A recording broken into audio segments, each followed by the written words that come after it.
பிறப்புக்கும் எல்லா உயிர்க்கும்ன்றது நாம் எல்லாரையும் மாதிரியும் பார்க்கணும், எல்லாரும் நம்ம மாதிரி இருக்கணுன்ற ஒரு எண்ணமே தவிர அதற்காக எல்லாம் எல்லாருக்குமே அப்படின்றது தான் அந்த இடத்துல நம்ம சொல்ல வர்றது.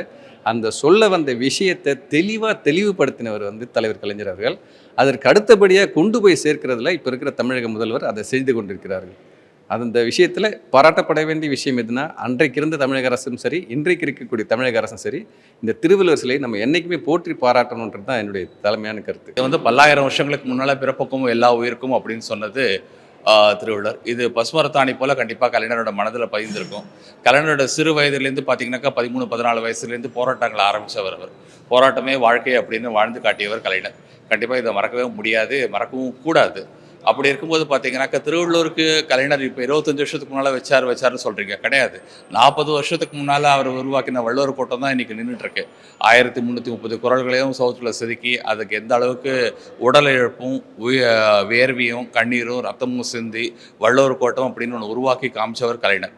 வாக்கினது மட்டும் இல்லாமல் பல்லாயிரக்கணக்கான சுற்றுலா பயணிகள் வருவதற்கும் அது மூலமாக வருமானம் வருவதற்கும் வருவாய் வருவதற்கும் தமிழகம் சுற்றுலாத்துறையில் மிக முக்கிய பங்கு வகிப்பதற்கும் கிட்டத்தட்ட 45 வருஷங்களுக்கு முன்னால் சிறிய சிந்தனையோடு செயல்பட்டவர் கலைஞர்.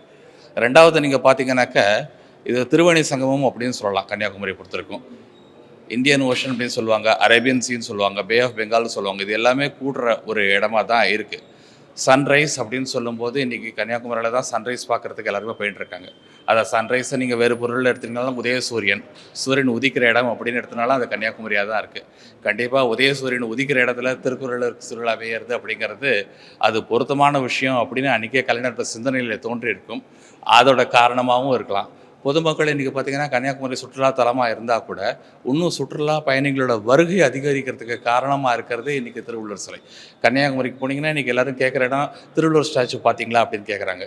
திருவள்ளுவர் ஸ்டாச்சுவும் இருக்குது, சன்ரைஸும் பார்க்க முடியும், 133 அடி உயரத்துலேயும் இருக்குது. இது போன்ற பல காரணங்களை வார்த்தைகளை விவரிக்க இயலாது. உணர்வு பூர்வமாக உணர முடியும் அப்படின்னாக்க அது கலைஞர் கொடுத்த ஒரு தமிழகத்திற்கு கொடுத்த பரிசு அப்படின்னு சொல்லலாம். உலக பொதுமுறை திருக்குறள் மாதிரி உலகத்தில் எந்த நூலுமே கிடையாது. உலக அளவில் இந்த திருக்குறள் இந்த அளவுக்கு மற்ற மொழிகளை உலக மொழிகளில் டிரான்ஸ்லேட் பண்ணியிருப்பாங்களே எனக்கு தெரியல. அந்த அளவுக்கு பல மொழிகளில் டிரான்ஸ்லேட் பண்ணியிருக்காங்க.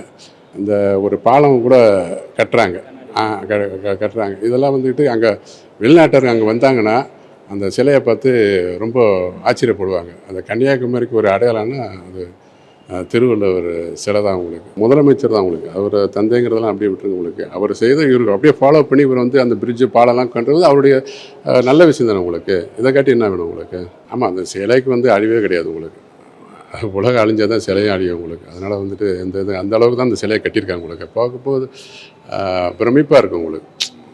அதாவது அந்த சூரியன் உதயமாகும் போது மறையும் போது அந்த பேக் ட்ராப்பில் அந்த சிலையை பார்க்கும்போது அப்படி ஒரு அற்புதமாக இருக்கும் உங்களுக்கு. கரெக்டான அந்த செலக்ட் பண்ணி அது அதை ஒரு கலை நுணுக்கம் இருந்தால், ரசிப்புத்தன்மை இருந்தால் தான் அந்த மாதிரியெல்லாம் சிலையெல்லாம் வைக்க முடியும். அதெல்லாம் வரும்னு தெரிஞ்சு தானே அப்படி கட்டியிருக்காங்க. பின்னாடி இது மாதிரிலாம் வரும்னு தெரிஞ்சு தான் அது மாதிரி சிலையை கட்டியிருக்காங்க உங்களுக்கு. ஏன்னா இதுக்கு முன்னாடி எல்லாம் வந்திருக்குல்ல உங்களுக்கு. அதெல்லாம் பார்த்து தான் சிலையை அப்படியே ஸ்ட்ராங்காக கட்டியிருக்காங்க. அதனால தான் எந்த இயற்கை பேரிடர் வந்தாலும் அழியாமல் நினச்சி நிற்கிது. கண்டிப்பாக கலைஞர் அப்படின்னா அவரோட அரசியலை தாண்டி ஒரு தமிழ் உணர்வு கண்டிப்பாக இருக்கும். அவருடைய உரையாடலில் இருக்கலாம், இல்லை அவர் எழுதுகிற அந்த டைலாக்ஸ்லேருந்து எல்லாமே பார்த்திங்கன்னா அவர் கொடுத்த அந்த தமிழோடைய பற்றும் அதனுடைய உந்துதல் தான் இப்போது நம்ம கிட்ட அந்த 25 வருஷமாக அந்த சிலை நின்றுக்கிட்டு இருக்கு.